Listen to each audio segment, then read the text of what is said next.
saya Dewi Gracia Kantina Bella, NIM 2207079502 dari kelas S2 Pendidikan Sains kelas A.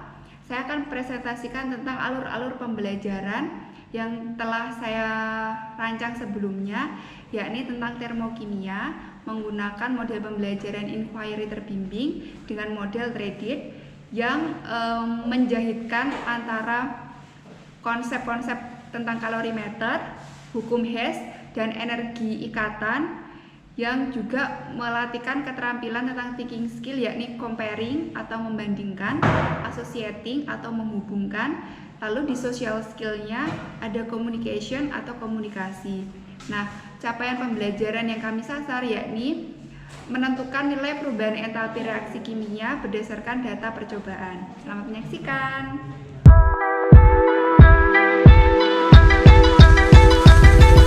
Ngomong asu aja. Kita akhlak.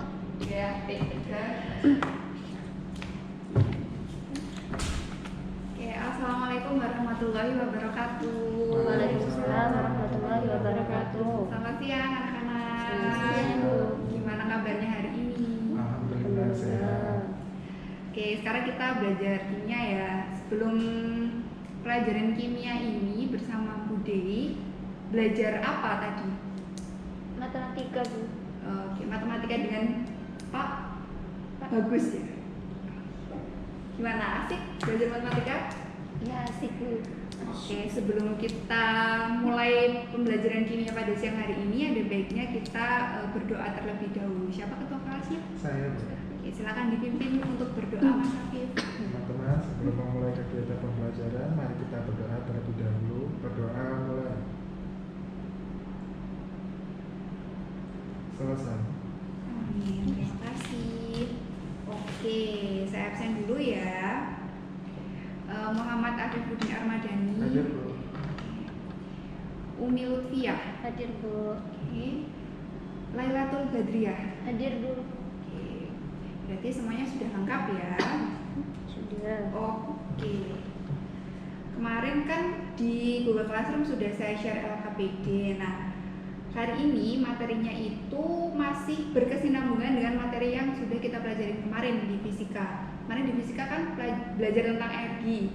Betul. Ya, terus masih ingat nggak apa yang dipelajarin kemarin tentang energi?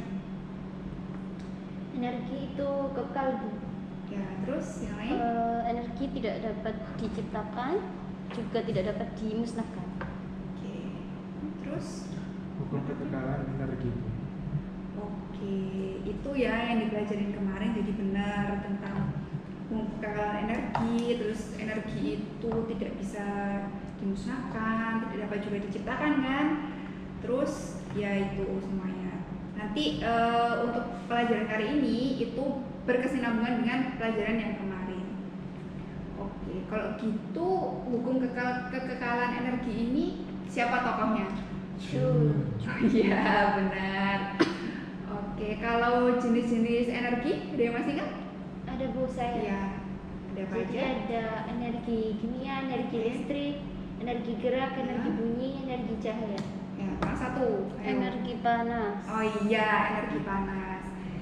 Jadi di energi panas ini berhubungan dengan kalor yang nanti akan kita pelajari. Nah, dibuka LKPD-nya karena untuk LCD-nya masih ada keterbatasan, jadi saya tayangkan di laptop saja ya.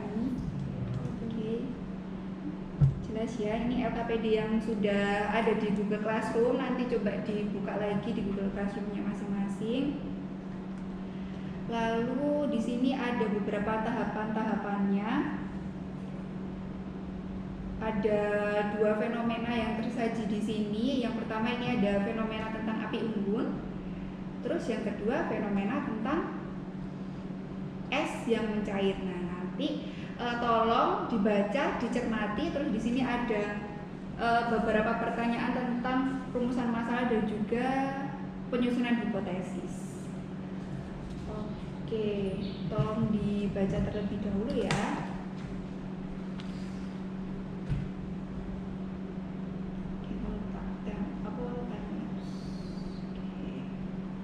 bisa di sini.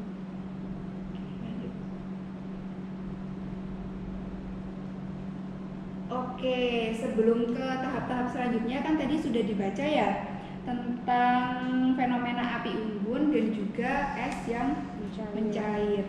Lalu siapa yang akan mempresentasikan hasil diskusinya? Silakan. Saya Bu. Oh iya, silakan Mas Afif. Saya Afif, mau sebagai perwakilan kelompok saya. Jadi untuk rumusan masalahnya pada fenomena pertama ini yakni kalor bersumber dari api, akan tetapi mengapa bisa sampai ke tubuh siswa dan juga udara di sekitar ikut menjadi ikut hangat.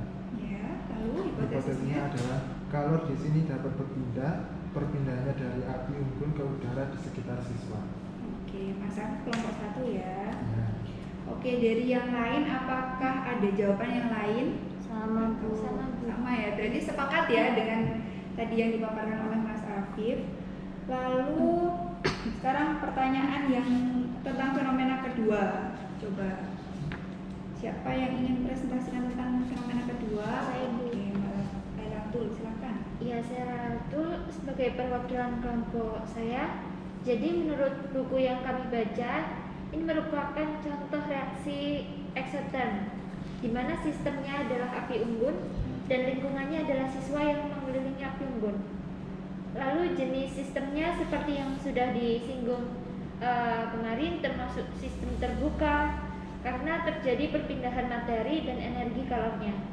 Nah, ini merupakan reaksi eksoterm di mana perpindahan kalor bersumber dari sistem ke lingkungan.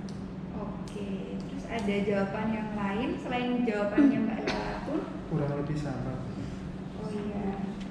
Oke ya, sepakat ya berarti ya. Lalu ke fenomena kedua, tadi kalau saya dapat bawahi berarti sistemnya terbuka, lalu yang merupakan sistem itu api unggunnya, lingkungannya itu udara di sekitar siswa. Oke, lanjut ke fenomena kedua, ayo Mbak Umi, belum ini, silakan dipresentasikan. Ini sesuai dengan kelompok kami ya Bu ya. Iya. Jadi menurut kami pada fenomena tersebut itu sama seperti di fenomena api unggun tadi yang merupakan fenomena eksoterm dan endoterm juga. Nah kalau yang api unggun tadi itu kan eksoterm, nah, sedangkan pada fenomena ini itu reaksi endoterm dengan sistem yang terbuka. Oke, tunggu. Sebelum ke reaksinya, ini kan reaksi eksoterm atau endoterm. Nah, ditentukan dulu mana yang sistem, mana yang lingkungan. Lah, menurut Mbak Umi, mana yang sistem, mana yang lingkungan? Kalau sistemnya itu es batu Bu, sedangkan lingkungannya itu mungkin baskom atau tempat es batunya tadi itu. Oke, tadi sistemnya es batu, terus lingkungannya baskom. Iya. Nah, ada jawaban yang lain mungkin? Saya Bu, Iya. hampir sama Bu. Tapi menurut kelompok saya lingkungannya itu merupakan udara di sekitar es. Kan esnya sudah terjatuh dari wadah. Oh, jadi menurut Mas Afif lingkungannya itu udara di sekitar es ya? Ya, ada jawaban lain? Mbak Latat sama? Sama Bu. Oke, kalau gitu saya tengahin ya. Jadi dua-duanya benar, dari jawaban Mas Afif benar, jawaban Mbak Umi juga benar. Nah, tergantung esnya itu ditaruh di mana. Kalau misalnya esnya ditaruh di wadah ya berarti untuk lingkungannya itu ya wadahnya dan juga udara di sekitar wadah.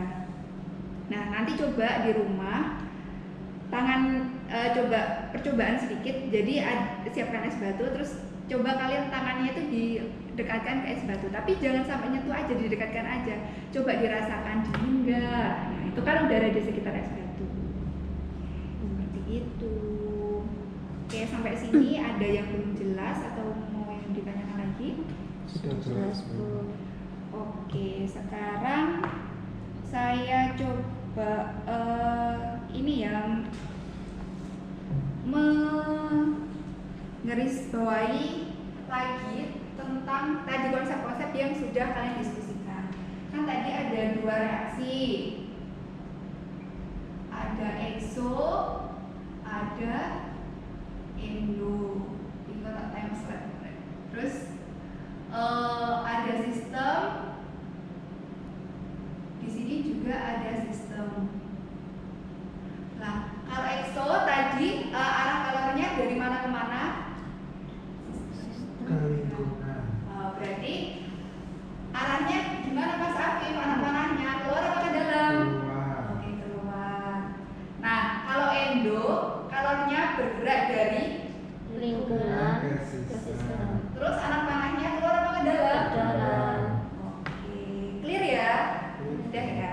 Berarti itu ilustrasinya. Ada yang ditanyakan? Tidak, Bu. Oke.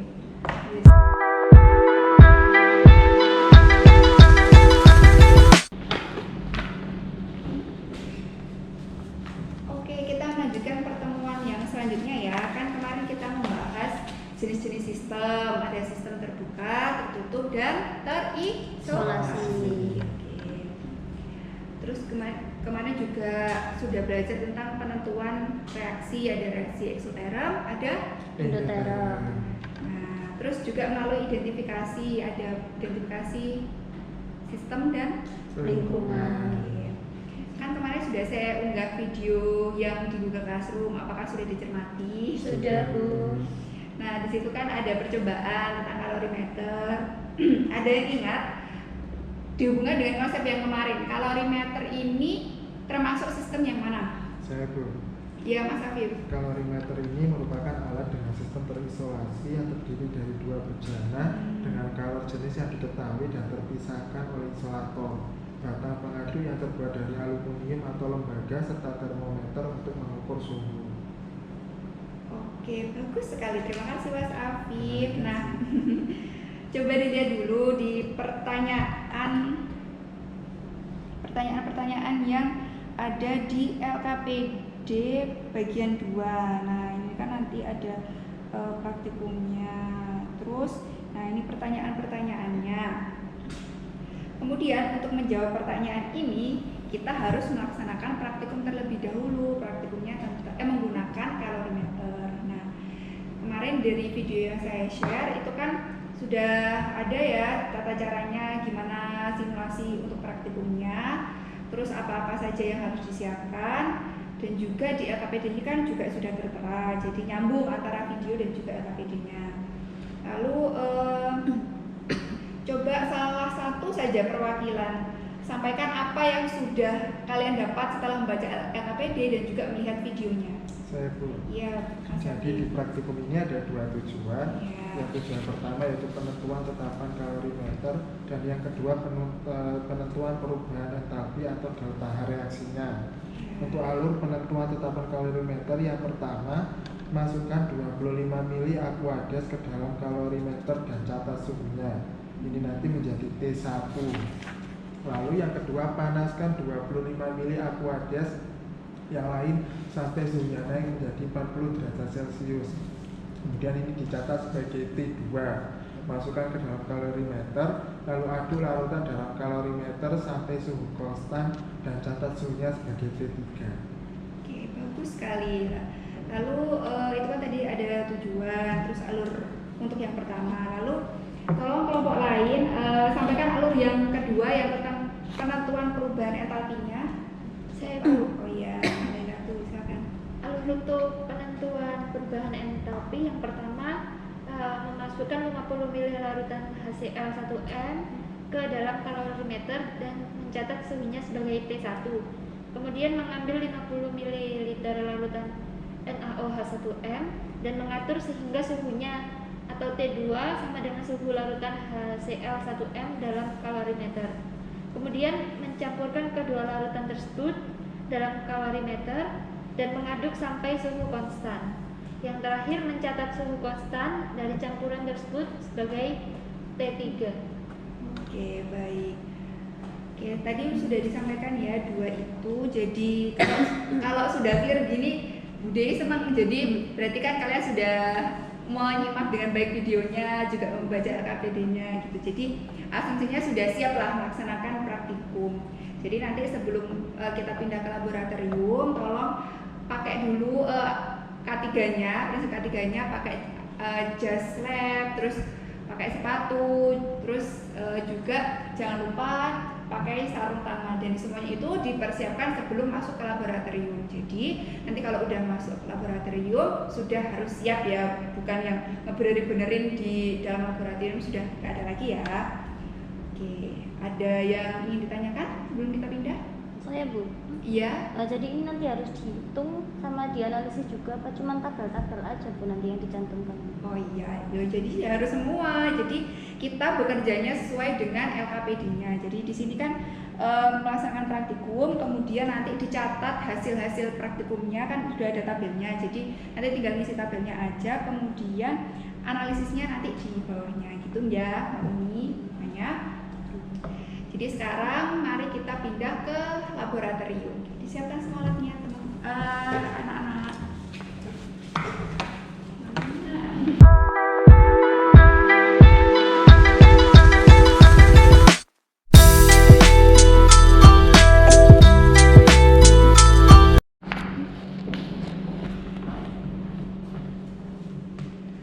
Oke, anak-anak, kemarin kan sudah praktikum ya? Sudah Bu. Sudah praktikum di lab, senang.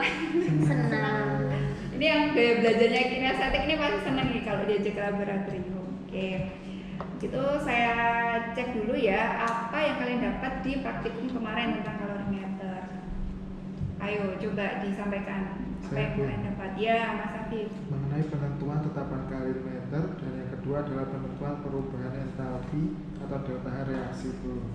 Oke, kalau gitu coba sekalian presentasikan hasil percobaannya Mas Afif. Jadi pada pengamatan T1 untuk penentuan tetapan kalorimeter, suhu yang didapat adalah 28 derajat Celcius. Dan pada penentuan delta H reaksi 27 derajat Celcius. Lalu untuk T2 didapatkan nilai untuk pada penentuan tetapan kalorimeter 40 derajat Celcius dan penentuan delta H reaksinya 27 derajat Celcius. Lalu untuk yang T3 penentuan tetapan kalorimeter didapatkan 33 derajat Celcius dan pada penentuan delta H reaksi 32 derajat Celcius. Untuk delta T1 nya T3 dikurangi T1 pada penentuan tetapan kalorimeter didapatkan nilai 5 derajat Celcius dan pada penentuan delta H reaksi 5 derajat Celcius. Lalu delta T2 yaitu T2 dikurangi T3 didapatkan untuk penentuan tetapan kalorimeter 7 derajat Celcius dan untuk penentuan delta H reaksi 5 derajat Celcius. Iya, bagus sekali. Ini sambil saya cek ya hasil pekerjaan kalian yang sudah di-submit di Google Classroom. Ini punya pekerjaannya kelompoknya Mas Afif ini. Nah, coba ini hasilnya dipresentasikan, tapi inti-intinya saja ya Mas Afif. Ya. Langkah-langkah menghitung kalorimeter C dilakukan menggunakan dua langkah. Yang pertama menghitung kalor yang lepas yang diterima menggunakan rumus Q sama dengan M kali C kali delta T. Yuk fokus. Ayo Mas Afif, bilang juga Mas Afif. Kenapa? Ayo fokus.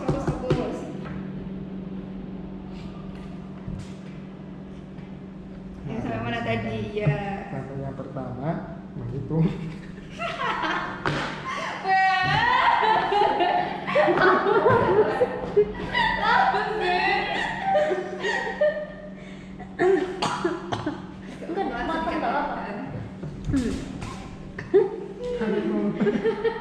Kan kalau macet tembaga dari lembaga ya Wan. Baik Bu, untuk langkah-langkah menghitung kalorimeter ini dilakukan menggunakan dua langkah. Yang pertama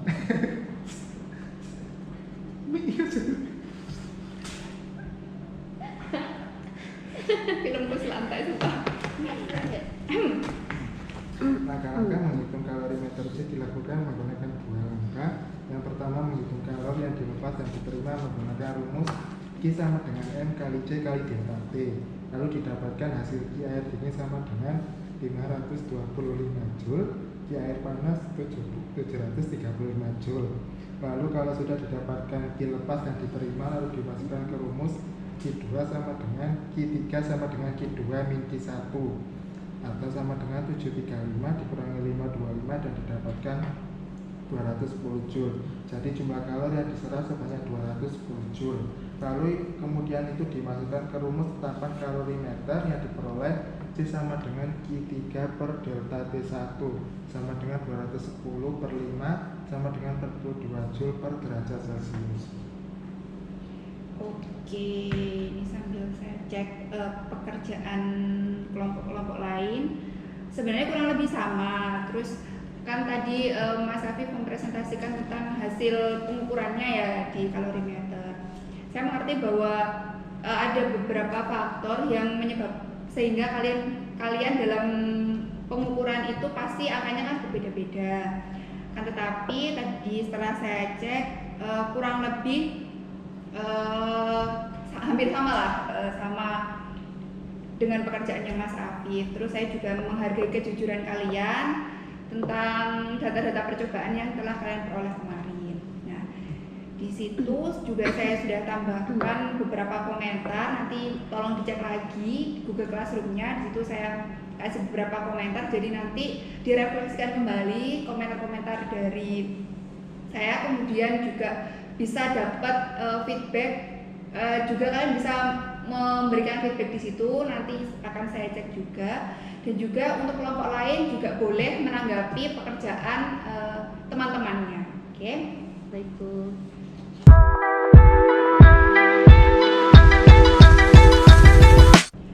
Oke, baik ya. Hari ini kita ulas lagi semua yang sudah kita pelajari di pertemuan-pertemuan yang sebelumnya. Dari pertemuan-pertemuan yang sebelumnya, mungkin ada yang bisa menyimpulkan apa saja yang sudah kita pelajari? Saya, Bu. Ya. Jadi termokimia adalah cabang ilmu kimia yang mempelajari tentang perubahan energi pada perubahan kimia dan juga fisika. Nah, energi adalah kemampuan untuk melakukan kerja. Yang aku mata.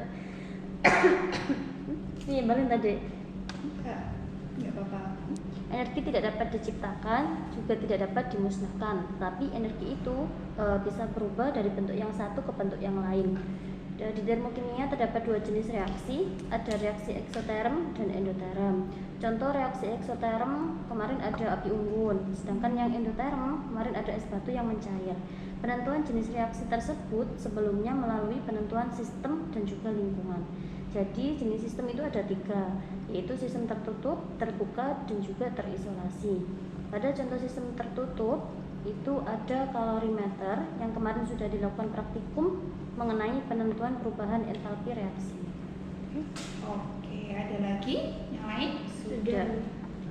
Oke, kalau gitu untuk inti dari pembelajaran ini semua sudah tadi disampaikan oleh Mbak Umi ya. Terima kasih pemaparannya, sangat bagus sekali. Nah, Ibu hanya ingin menambahi sedikit saja. Jadi yang kita pelajari tentang termokimia juga tidak lain dan tidak bukan ada hukum Hess, di mana ada diagram dan lain-lain yang kemarin sudah saya jelaskan. Kemudian kan juga sudah di LKPD sudah dicoba juga kemarin dikerjakan. Nanti tolong direview lagi, dipelajari lagi. Lalu nanti kita refleksikan lagi yang begitu besar kuasa dari Tuhan Yang Maha Esa ini sehingga kita bisa hidup di sini. Tuhan menciptakan adanya sistem yang berkesinambungan. Lalu di pembelajaran kali ini apa yang bisa kita syukuri? Saya, Ya. di sini saya mensyukuri dengan adanya sistem tata surya, Bu. Jadi bahwa adanya sumber panas yang bisa sampai ke bumi dan semua itu berkesinambungan dan berkeseimbangan. Jadi sungguh besar sekali kuasanya Tuhan Yang Maha Esa. Iya, alhamdulillah. Oke. Terima kasih kalau begitu untuk ini sekian untuk pertemuan membahas tentang termokimia. Untuk pertemuan minggu depan, jadi nanti kita akan adakan ulangan harian. Jadi nanti tolong materinya di-review lagi, LKPD-nya dilengkapi. Kemudian jika masih ada pertanyaan tentang termokimia, silahkan nanti ditanyakan di Google Classroom. Untuk teman-teman yang lain juga boleh untuk mau menjawab pertanyaan dari temannya. Nanti kita adakan diskusi di sana jika nanti ada yang perlu didiskusikan. Lalu nanti kalau sudah mentok, nanti saya juga akan menanggapi di sana. Ya, jangan lupa belajar, jaga kesehatan, dan sekian pertemuan kali ini. Sekian dari Bu Dewi. Wassalamualaikum warahmatullahi wabarakatuh. Waalaikumsalam warahmatullahi wabarakatuh. Sudah.